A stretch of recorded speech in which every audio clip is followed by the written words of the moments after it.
Hello everyone and welcome back to the High Rise Digital YouTube channel. My name is Mark and in this video we're going to look at some more block development and a specific problem that I had with the post terms block.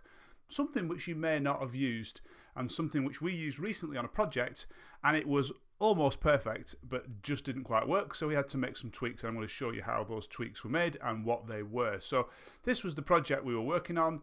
This is a job archive page, so we have a custom post type called job listing, and this is the archive page for that particular template. And if we go into the edit site section, which is the full site editor, and we can flip across to the correct template, which is archive job.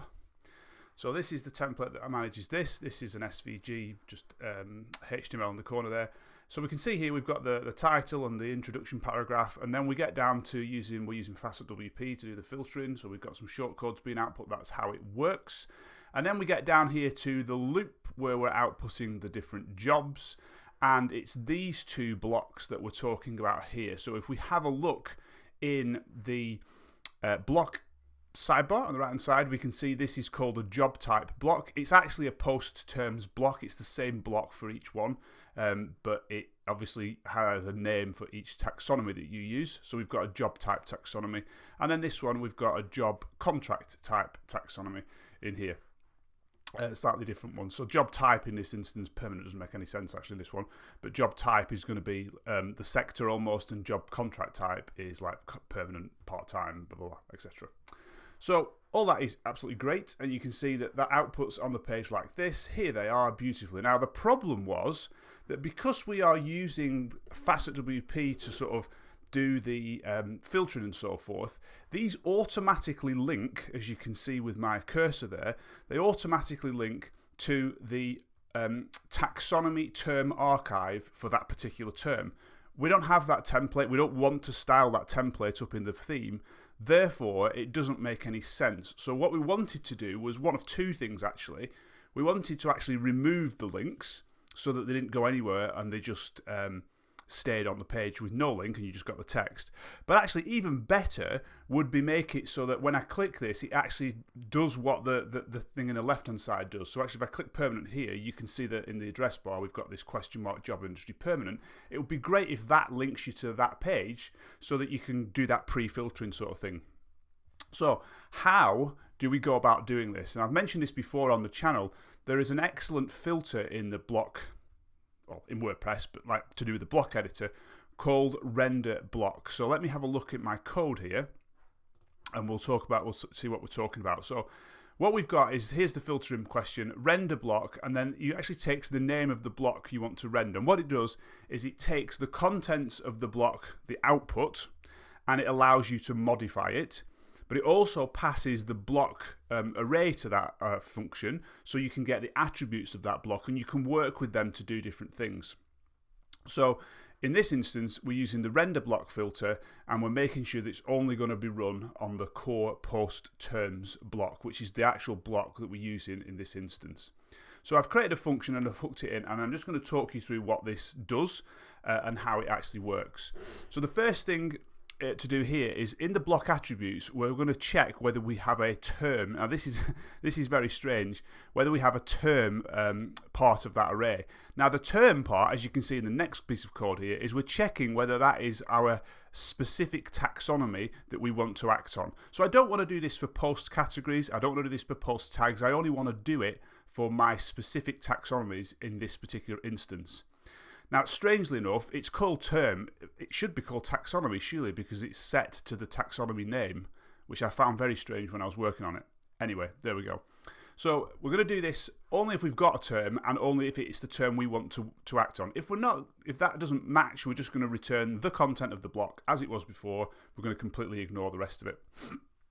Then the next thing to do is we want to actually strip all the tags away from the content. Now remember, the content of the block was the links to our terms. So we had like the word permanent, and that was wrapped in an A tag, and it would link you to the term archive. Well, I want to strip away that A tag, and I just want to be left with the name of the term, permanent in this case. So we're going to do that with the content. And now what we'll have is we'll either have permanent, or we'd have permanent, comma, another one, comma, another one, and so on. So we'd have a comma separated list of those terms.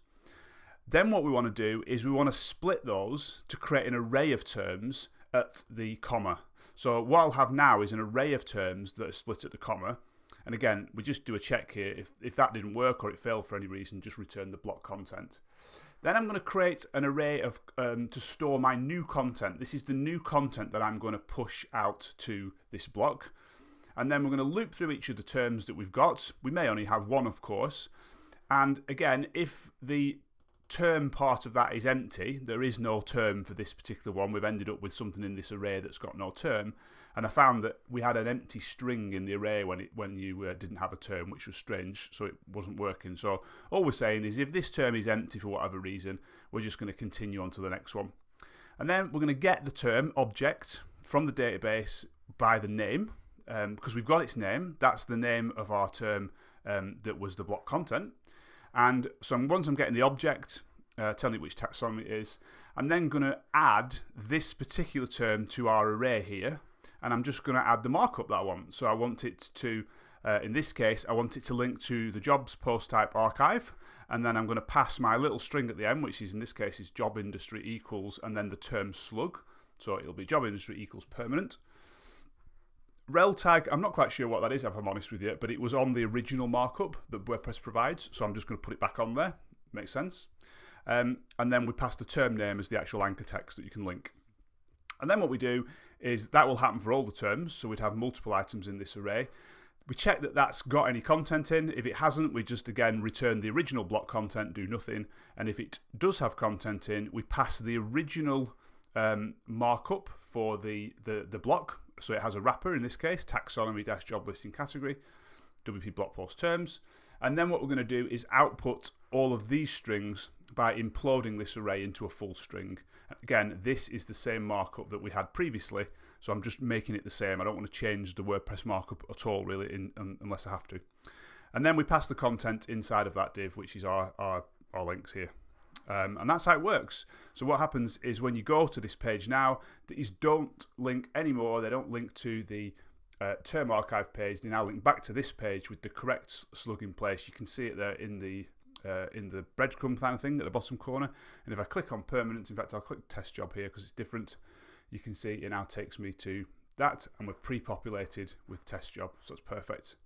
So just a little tip, you can use the render block function, or filter should I say, to change and modify the markups of your blocks without having to sort of go to a custom block altogether straight away. Just something that I thought you might find useful in your own block projects when you're building WordPress with blocks.